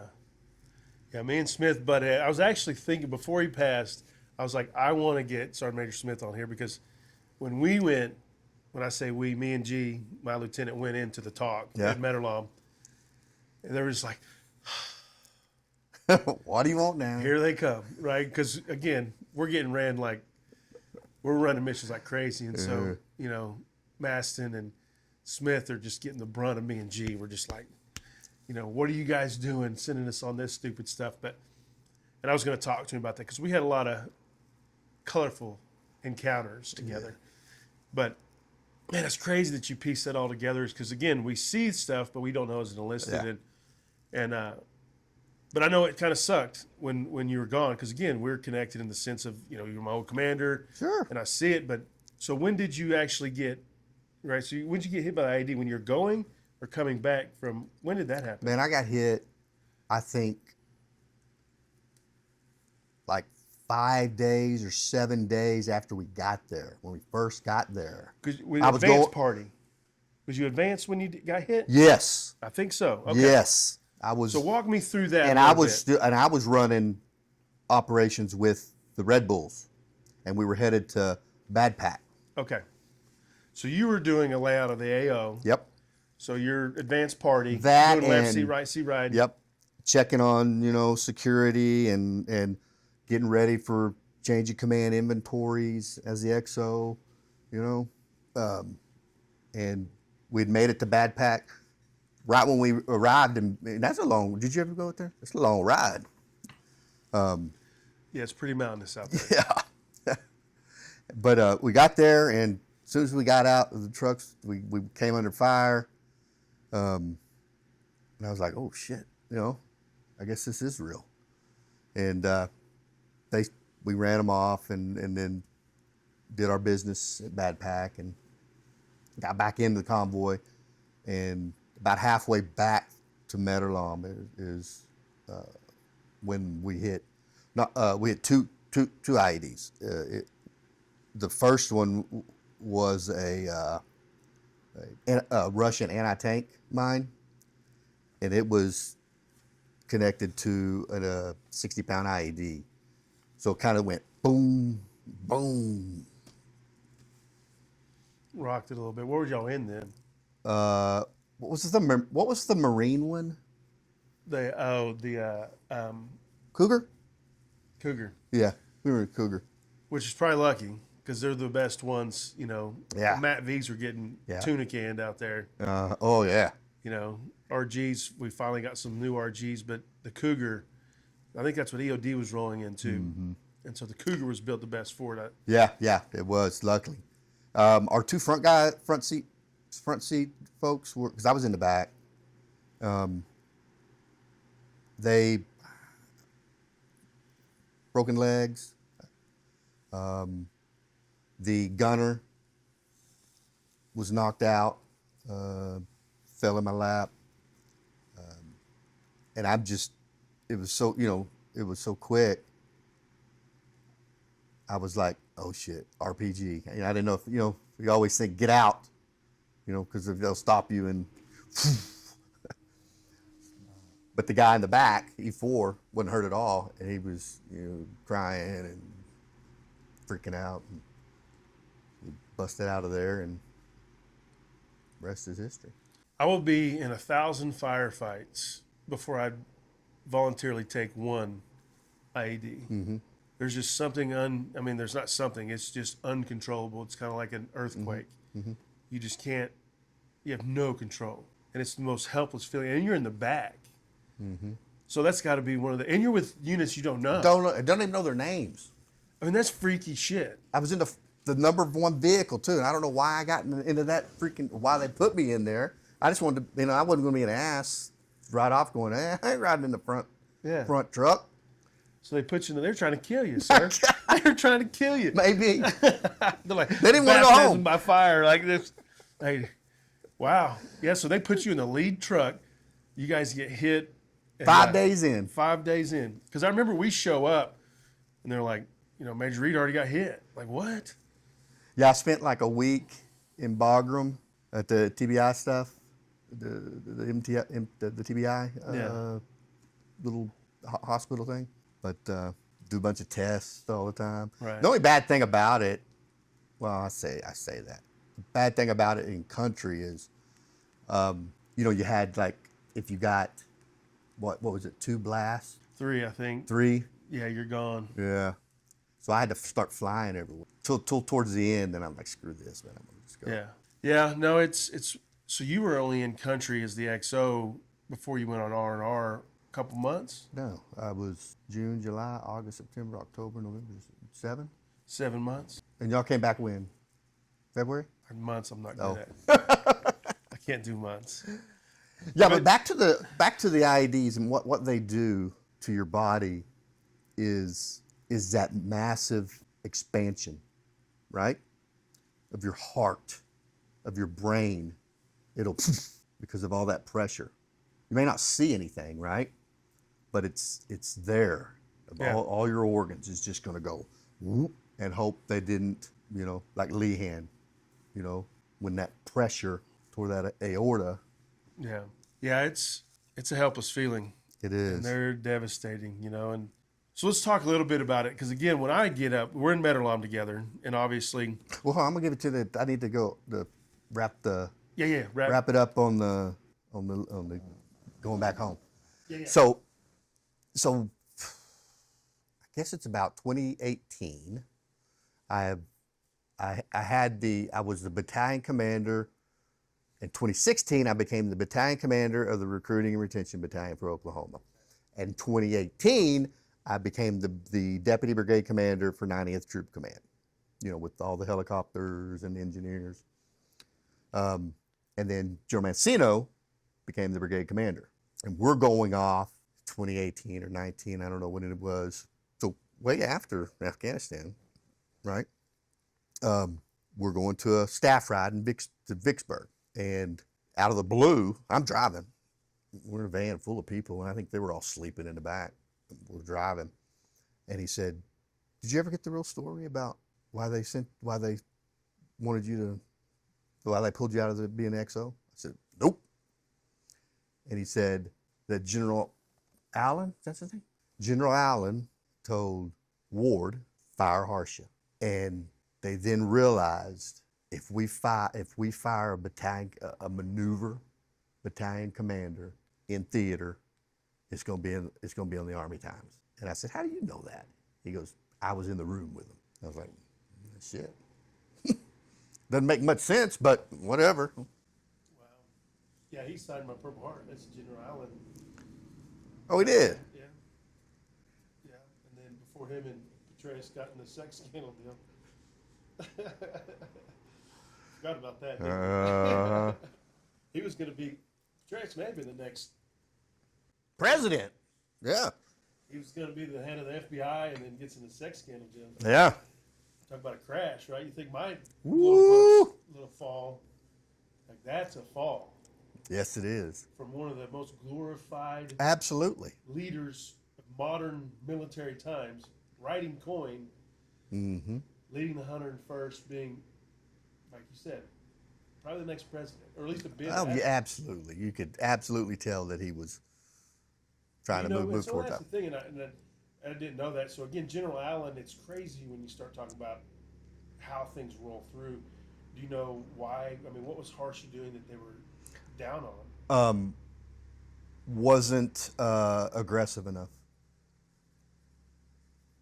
Because Ward wanted, I'm guessing this was his intent, is to get in those valleys and stay, coin, right? But like you said, you changed a little bit of the coin, how, in compare of what Petraeus, did or wrote about, and be with the population. I don't think we ever got that part of coin down, because we'd go in and go out, and then once you leave, you ain't got eyes on it. You got to secure it again. Yeah. So it ties a lot together, and again, there's a lot of when we have, for example, an easy one. When we went to the Segal, that's where I got my Purple Heart.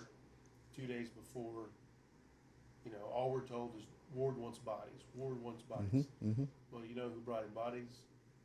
Spectre Pizza. Who brought in bodies, right?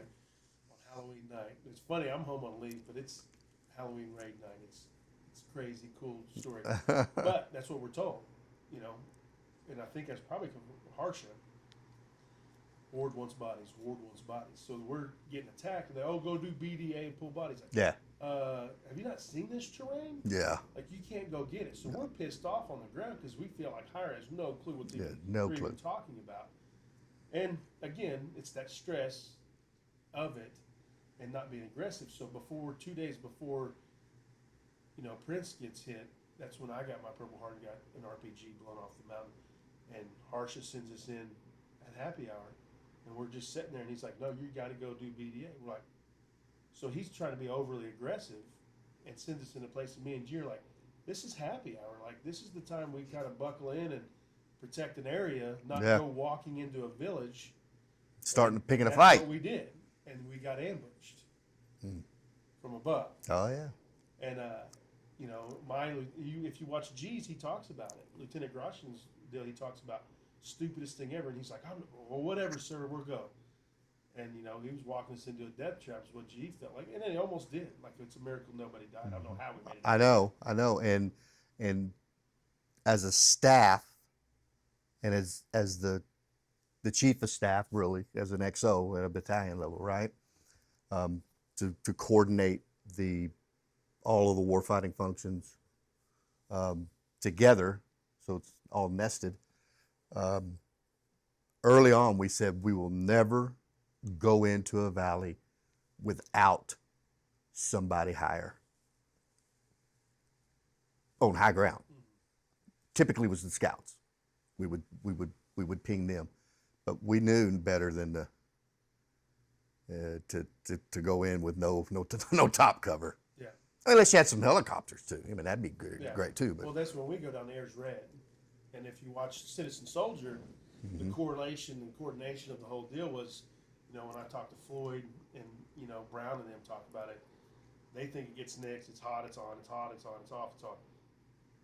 Well, we're in the valley. Like, we're waiting on these guys, and so air's red.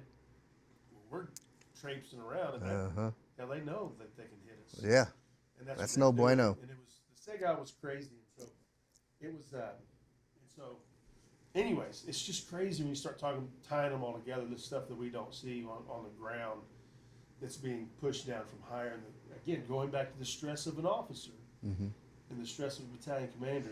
Well, I'll tell you, yeah. We had that talk when the brigade sent down, hey, go to this village. We were like, man, it's deep. It's cliffs everywhere. Doing a McCoo, going through it, and you're like, we can't do this. And again, and this is when Major Riley was doing the con ops. I was talking to him, and he goes, Ward wants to get in there now. So just push and I don't know. I don't know why. I guess he was just under a lot of stress. Ward was under a lot of stress from General Allen, maybe. I don't know. Well, kind of knowing what you know now, when you say General Allen wanted Harsha gone, I mean, shit's rolling downhill. So Colonel Ward's getting pressure from Who's next? Allen, Who's next? Getting pressure from Petraeus. Yeah. And then Petraeus is getting pressure from, the shit's rolling down the hill, and we're seeing it. And again, it costs soldiers' lives, and there's a lot of people that scroll about it. But again, we sign up, and I said this on the House floor when I introduced the Lehan family as the family of the year, veteran family of the year, was, what separates a soldier from a everyday citizen is we're willing to die for somebody we never met. And that's literally, when you start talking about dealing with someone losing these people, and it is hard, Colt kind of talks about this, like, there's probably not a better way to die in the world than on the battlefield. And that's kind of how you got to look at it. You can even make it funny, like Forrest Gump did, right? When Lieutenant Dan gets, and he's like, you run my legacy. Yeah. And so, and not that any of it, losing a soldier is never a laughing matter, but that's how you kind of deal with it as well. And so I can't imagine the stress, and I really am sitting here thinking about, the stress that Harsha's under, and everybody's blaming Ward for it, right? But somebody's pressuring him, and so it'll be interesting. I really want to get both those guys in here to tie this, especially my deployment together, because I want some 279 guys to come in eventually, because they're getting hit. And again, that Flipple stuff, when we rolled in and rolled out, I mean, it was a mess. Bruce, again, supporting the infantry in these platoons, a supply sergeant, the amount of stress. Oh yeah. Our supply sergeant's under Bruce Olery. He's running around. Oh, I know. Smoking cigarettes like crazy. Like, I got to pay for this, Ty. Where's it at? I don't know. They got hit in IED, dude. It's gone, man. We shipped their stuff off. Yeah. I don't have a clue. We sent it to Bad Pack. I don't know. Like, you don't know where anything's at. They found a 50 cal buried in Bad Pack. What? Yep. I don't know if they were going to come back and get it or just, hey, they don't mess with it. That's not on our books. Just bury it. Well, when you show up, I mean, we opened a Connex and we got this list of shit, and we're like, there's all sorts of extra shit. I mean, there's a ton, and you're talking explosives, you're talking ammo, AT4s, laws, weapons, and you're like, what? And here's the deal. Answer me this, XO. I'm a Delta 179 guy. I'm an anti-tank. I'm a tow missile guy. You're right. where the fuck are my tow missiles? First thing I did in Medellin, hold on, I really want to know this story because I've been told a lot of shit. I may go on a spaz out here. First thing I did when I get to Medellin, pull my list. I need tow missiles. Well, show me your ITAS, and we'll order you missiles. Where's my ITAS? Where's my ITAS? Oh, we don't know. We go down into our Connex. It's not there. What? Where's my ITAS? I never got an ITAS in country. What I was told later. You mean never got it, or you bring it? No, it was. I never received my ITAS from my platoon. For Afghanistan. We go to the Connexes down there, me and Bruce. Connexes that were already there? Yeah. Gotcha. I would suggest that, you know, what are you going to shoot with? Well, just optics alone. True. Surveillance. That's true. Yeah, that's big. Just give me that. Yeah, that's but big. Just think how effective that would have been in Sega when I'm getting shot at 800 meters. I'm like, what the fuck are these guys Mm-hmm. at? And bullets are whizzing by my head. So Ulrich, like, they don't tell him where it's at. And he ended up finally saying that it was in Kuwait. I never got my ITAS. Jeez Louise. There was one at Bad Pack that Delta ended up having, but I don't think any of the Delta guys, we never got our ITAS in country. And we were told it takes a battalion commander level to shoot a tow missile. But the optics.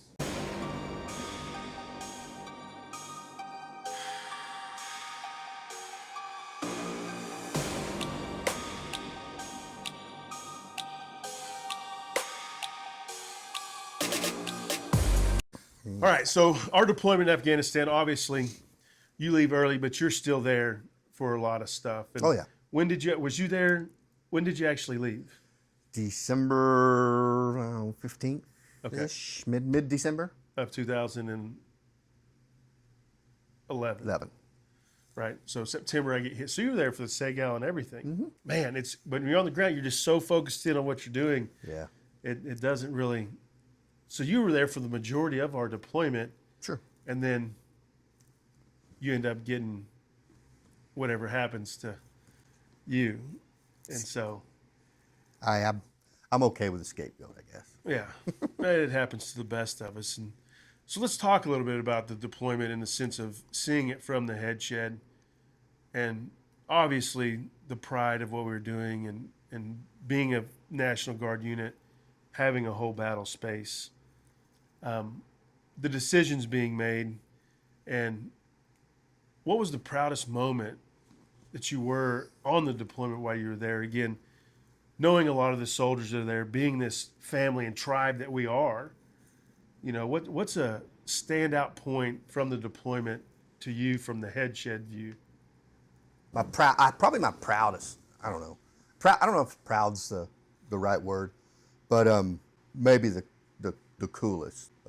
For me being, you know, in the talk, I had Harsha was gone with you guys, I guess.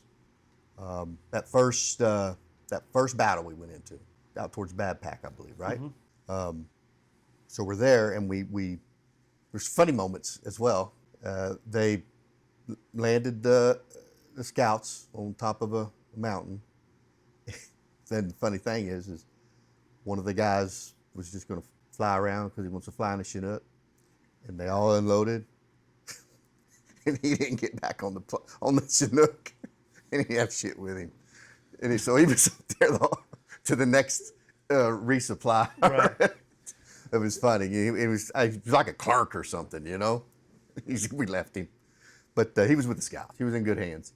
But if you remember, when it kicked off, the Taliban made it like really close up to the top in that gunfight versus the scouts. I think Garcia was the NCOIC yes. at that on that. Yes, I think so. Yeah. And then this first one, and it had all the feels going on, right? Number one, we left a guy with nothing out there He had no food. No, I mean, I'm sure he had his vest on, but that was more of a comedic thing. We weren't really worried about him. But the second thing was the Gutierrez boys. You remember them in the Scouts? There's two of them, young kids. They were probably fours at that time. Well, I hired their mother when I took over the RSP, or when we built the RSP. So when this fight's going on, I'm going, oh no, this can't be happening. Getting ready to be overrun. I was like, oh my gosh, this is not a way to start it. And what am I going to tell Goot?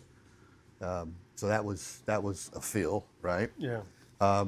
Then I had just been hit by that IED in that same region with that same freaking mullah, and what Harsha was down on the ground toward Bad Pack. I had weapons release, and we got word that they were reorganizing and starting to head back up to the hill, to the mountain, and we did the first rocket-assisted projectile from the 777s, and before they got out and up towards the mountain, we freaking hit them center mass and killed like 18 of them, including, this is from Stacy, from Captain Stacy, the mom and I think a couple of brothers of that mullah that was responsible for my IED. So wow. So that was a pretty weird one, That is crazy. So tie all that together, right? So do you remember what that mission was called? Because that's what those. I know. That's what that's from. That's our first mission. I think. Is that it? I think so. I can't remember. They all start going together. Yes. But it was hotter than hell, and we're walking. We went black on water, and I went to the town and got water. Well, I can drink it, but there was people getting. Even the Afghan army was getting dysentery and from this water. Yeah. And so we had to resupply our own self before we ran out of water. It was a hell of a push. But I forgot about that. That was when the scouts were attacked. And so the guy that attacked you, he was the commander of that region. He was the commander of the region because you're in Bad Pack where you got hit. Yeah. And you guys put 105s on from Metterlom. Or no, 777. Where were they from? 777s artillery. Oh, our 777s artillery on with rocket assisted projectiles. And the artillery folks that were there at Metterlom, they were there when we got there, right? Right. And they said that was the first time they were allowed to shoot that. So you got to do weapons release on the family of the person that got you. I shouldn't be laughing, man. No, they should. They try to kill you. That's true. I mean, you get the last laugh, right? Isn't that what they say? Yep. So that was pretty cool. That is cool. Yeah, that was a rough one. That was our first one, and I remember it was hotter than hell, and we went black on water and food. And well, you know what? On that first one also, when you had Afghans on your Chinook? Yep. Yeah. Because I went out there after you guys took off, and where the Afghans were sitting, every freaking MREs, their halal MREs were there, and all their water bottles were empty before they even got on the helicopter. Yeah. It's crazy. Oh, I believe that. It was crazy, man. I was like, my God. They, there's some that's in that picture. We're with Afghan embedded with us, and they were out of water, and I was trying to get them water, and because down in the valley, we jump in there, we air assault into that at 7,000 feet or something, and it's probably 70 degrees and just kind of misty and amazing. Yeah. And then the first village we hit's at 5,000 feet, and it's getting downhill, getting a little warning, back uphill, and hot. It was tough. That terrain is very testing. Yes, it is. So, but I did one thing that I never do, and I don't like to prep. I just like to talk to. Hey, I got a question to you. People. Did you, when you were doing the PSD, were the Afghans with you? Yes, we always had Afghans. And did you get to pick them? No. Or vet them or anything? No. So we would just roll out, and basically we would call the talk, and they'd be like, "Hey, we're running mission," and then I think Ponder. So Bill Ponder Yes. was our Yes, liaison. for that. Yep. And he would be like, "All right, hey, we're rolling on mission. We need some Afghans," and Gotcha. he's the one that would attach Gotcha. them to us. And they, "Hey, what time you meeting at the gate?" We'd call Ponder. He's like, "Okay, meet us at this time at the gate," and we'd roll out with whoever showed up. Right. But you'd learn some of them. Yeah. There were some that you liked a little better, and so. Yeah. But printed out some questions. Again, I don't like doing this, and so, but I did, and I'm gonna kind of jump through a little one. But in your retirement speech, you said that people need a tribe when they feel like they belong, and they are necessary. So, how does a leader create that kind of culture inside a unit? Well, to begin with, when I mentioned that we are a tribe, and I did that part on the context of because in the National Guard, we'll serve with people multiple times. It's not like regular Army where you may serve together for 3 years and you never see each other again. We will always see each other, and within that, we know each other's strengths and weaknesses, right? So you can better approach them into what they're good at, or work with people on what their needs are, Right. or their weaknesses. But again, I go back to now, and so that's kind of what I was talking about in the context of the Guard, of the Oklahoma Guard, and the weaknesses and the strengths, and then finding places for them. And again, as through a leadership lens, it's really about. I'll go back to it. It's about genuine caring. Caring about the service members. Believe it or not, I cared about Justin when he got that black eye. So it wasn't anything like that. But I care. Leaders need to care for them. They need to be present, right? And just show up. Yeah. All that other stuff, principles of leadership, troop leading procedures, man, that's kind of secondary for me. Right. Did your leadership tactic change after you were hit by your IED? And so XO's it's a huge job. No, you're right. And so it gave you a perception, like when you get hit, what was needed at that time. And so it changed in the sense of after you were hit, empathy, obviously huge, but you understand what Yes. guys on the ground are going through. Yes. And how, you got hit by an IED, that's no big deal. Right. You didn't die. You look fine to me. Exactly. So what it, what it's tearing up internally. And so that shaped your leadership? I don't, maybe. I've never thought of it that way, but when I got back, there was a different me moving forward from probably 2013 to when I retired. And so you're talking the effect actually when you came home. And maybe it's the medicine. Yeah. And right. So you didn't really see the effects right then in your leadership, but you're saying later on Could be. you definitely did. I knew I was shifting my leadership approach. Yeah. But until you mentioned something about, the IED, maybe that did. Shape it in some way. Shaping, whether physical or emotional. Right. It's hard to put in words sometimes. Yeah. What just.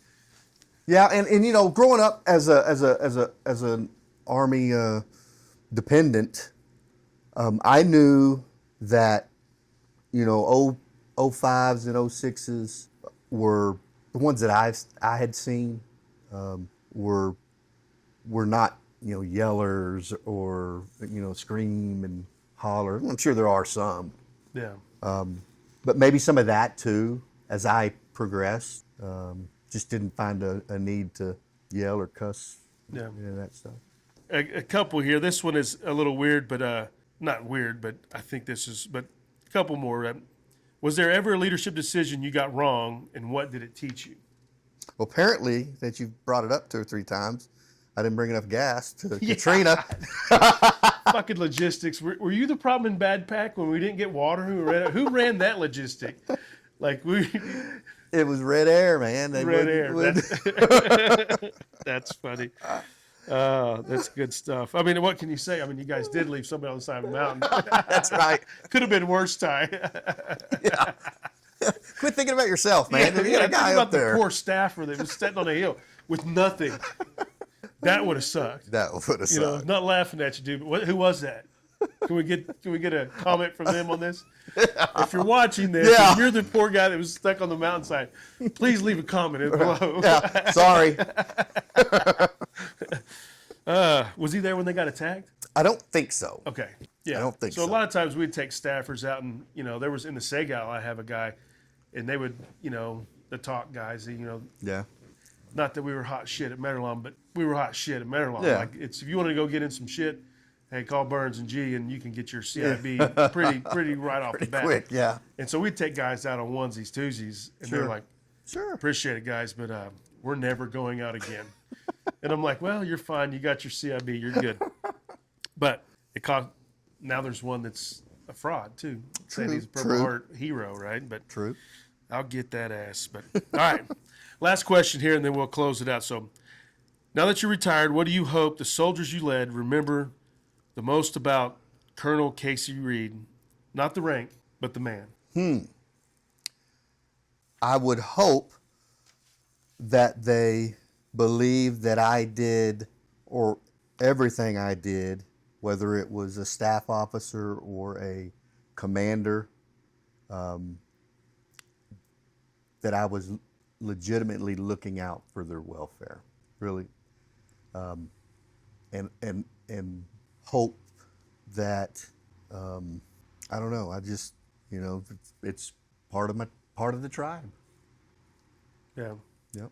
Well, you definitely left an impact on me, and I know you did it other soldiers in kind of just 2 specific areas, with going to get one of my soldiers from the RTI that was shacked up there drinking himself to death to, the leadership skills of letting dudes just figure it out sometimes. Those kind of stuck with me, and I really appreciate you coming up and spending this time with me. And, it's opened up a lot of different areas that because again, you were the head shed to me, right? Seeing down on what we were doing, and this will be a great foundation for building on when I can, and hopefully get, Colonel Ward and Colonel Harsha in here to kind of piece some things together. Because again, I think it's therapeutic in that sense of some people need to understand it and know what's going on. And so one last question, What? and then we'll end it on this.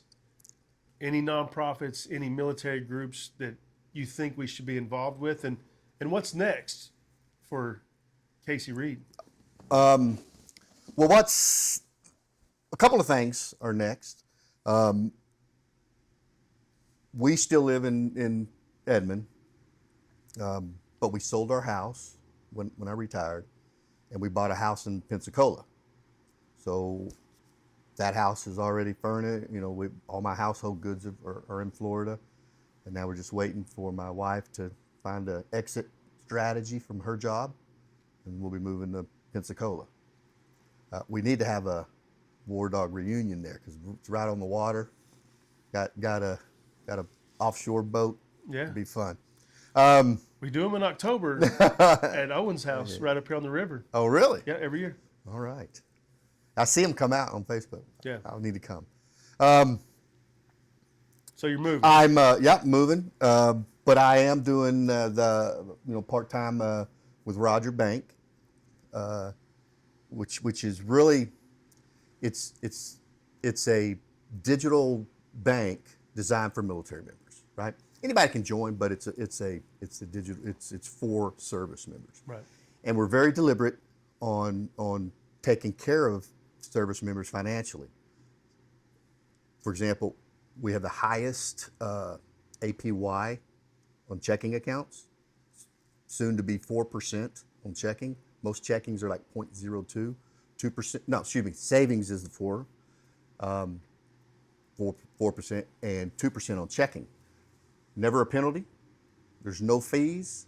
We don't think it's right to have a service member put in their money in their little slot and the bank take it out on because you wrote a overdraft or your ATM fees. It's all free. Nice. And it's funny you say really that because good. I just sent in to Rogers Bank. It popped up on a deal that I was talking to people for trying to get a sponsor for this. So yeah. maybe we I'll, can. I'll engage it. Yeah. Maybe we'll talk a little bit about that. Now, I'll throw the guy, Rogers Bank at work. when my phone went off, it was we got Roger. Isn't that crazy? Dude, I'm telling you, like God takes care of babies and idiots, and I ain't no baby is my favorite saying. Like every time I do these things, somebody comes in and something happens just like that. Yeah. Like I literally just sent an email for support to Rogers Bank. That's crazy. To be a title sponsor for the podcast. Yeah, he told me to send him the link when we're done, and he'll send it to the board. Yeah, no, I sent the letter. It's emailed, and I've sent everything in. Yeah. But, I appreciate you, and that's what I was really disappointed I didn't get to your retirement ceremony, because again, you had an impact on me, and well, I appreciate it. And so, I just want to give you the last closing remarks, sir. If you just want to close it up here, and no, as we have any service member, as we wound and zigzagged through careers, through deployments, through training, that's where real camaraderie, exists. I appreciate you having me up here. This is great. Love it. Read your book. Yeah. Yeah. And well, sir, I appreciate you more than you know, and we gotta hug it out. It's my favorite thing to do on the end them up with a hug.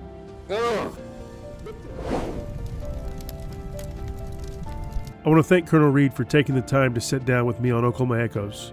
More importantly, I want to thank him for his friendship, his mentorship, and the leadership he has shown me and so many others over the years.